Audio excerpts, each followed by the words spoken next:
Hello friends, welcome to your channel catalyst Soni and this is Soni Singh.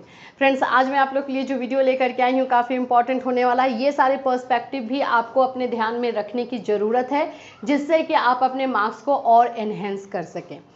मैं ये सारी चीज़ें आप लोगों के साथ इसलिए शेयर कर रही हूँ क्योंकि कहीं ना कहीं इन सारी चीज़ों में हम चूक कर देते हैं और जिससे हमारे मार्क्स पे इम्पैक्ट आता है।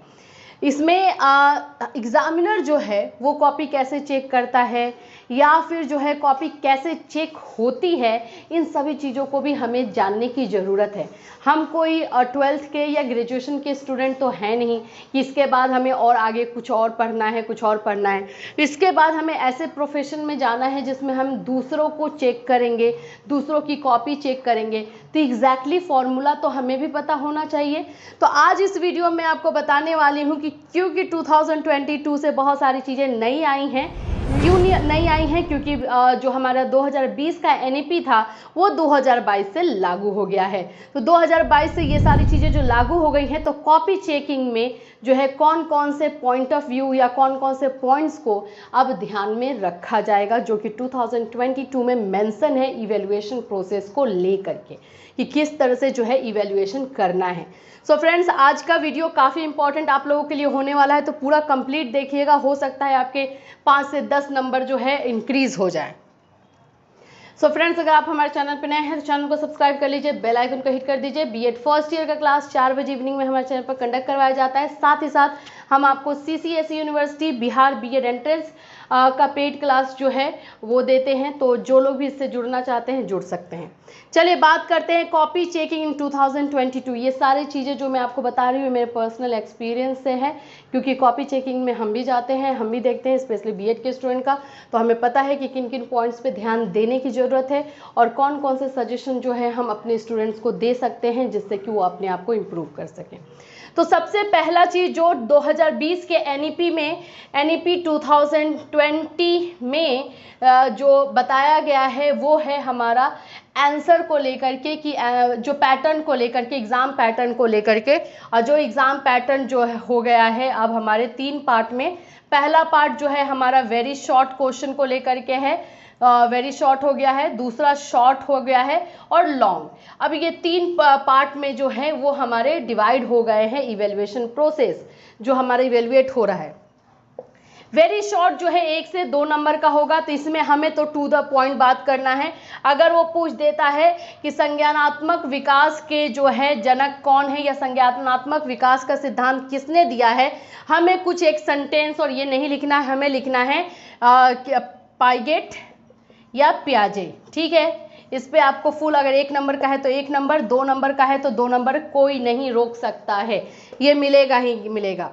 शॉर्ट क्वेश्चन जो 4 नंबर का होने वाला है, 4 नंबर में अगर ये पूछ दे कि संज्ञानात्मक विकास क्या है, कॉग्निटिव डेवलपमेंट क्या है, उसे समझाइए, तो आपको कॉग्निटिव डेवलपमेंट को पहले समझाना है, संज्ञानात्मक विकास को एकदम लिखना है और समझाना है।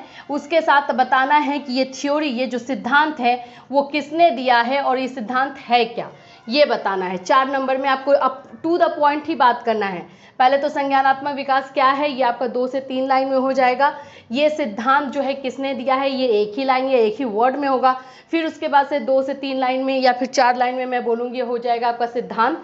तो मतलब ये शॉर्ट क्वेश्चन जो 4 नंबर का होने वाला है, इसका आंसर जो है आपका 1 से 1.5 पेज में जाएगा। 1 से 1.5 पेज में 4 नंबर का क्वेश्चन का आंसर लिखना है। आइए बात करते हैं लॉन्ग में।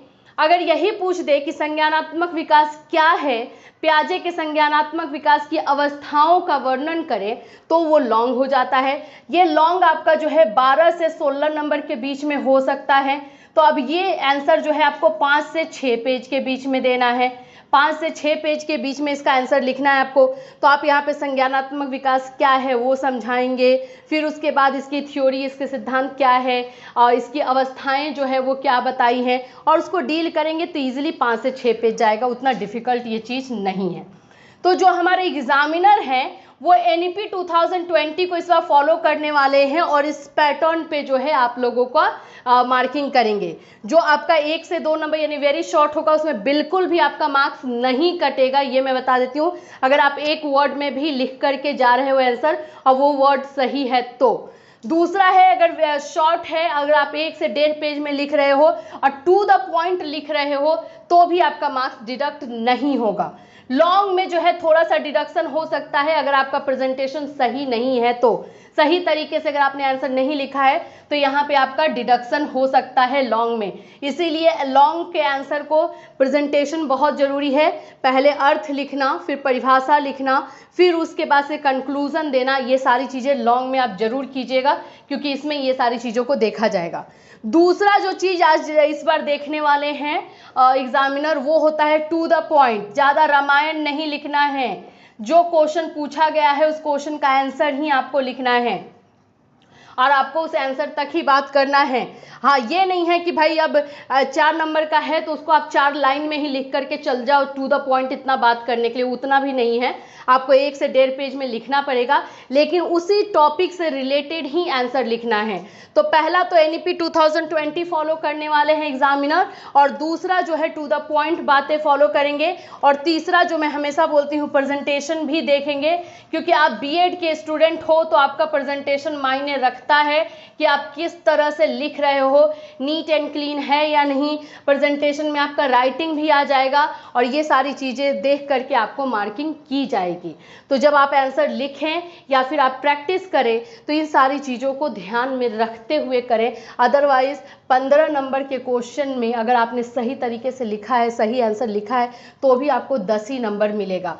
और ये सारी चीज़ें अगर आप फॉलो करते हो तो 15 में 15 भी आने के फुल चांसेस हैं। सो आई होप फ्रेंड्स कि ये आपको समझ में आ गया होगा कि कॉपी चेकिंग कैसे होने वाली है इस बार और किन किन जो चीज़ें हैं उन पे आपको ध्यान देना है। फिर मिलूंगी, till then have a nice day.